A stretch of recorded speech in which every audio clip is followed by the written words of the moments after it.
آپ صلی اللہ علیہ وسلم نے دلیل کے طور پر فرمایا کہ مکہ المکرمہ میں مجھے بوڑھوں نے ٹھکرا دیا،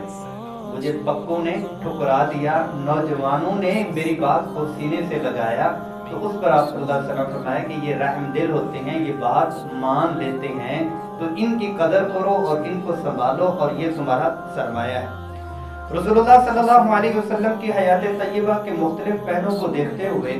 کہ رسول اللہ صلی اللہ علیہ وسلم اس طبقے کو کس درجے سے دیکھتے تھے اور کتنی اس طبقے کو کمپنی دیا کرتے تھے اور ان کی بنیاد کن بنیادوں پر رسول اللہ صلی اللہ علیہ وسلم نے رکھی تھی۔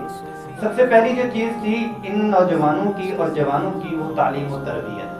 وہ تعلیم و تربیت ہے۔ ایک تو واضح ہو چکا کہ مکہ المکرمہ میں جو ایمان لانے والے ہیں وہ جوان ہیں۔ آپ صلی اللہ علیہ وسلم نے جب فرمایا کہ میرے اوپر جو سب سے پہلے ایمان لانے والے ہیں شروع میں وہ نوجوان ہیں، وہ جوان ہیں، تو اس سے یہ پتہ چلا کہ ان کو آپ صلی اللہ علیہ وسلم نے بنیادی طور پر کن چیزوں سے جوڑا، وہ تعلیم ہے۔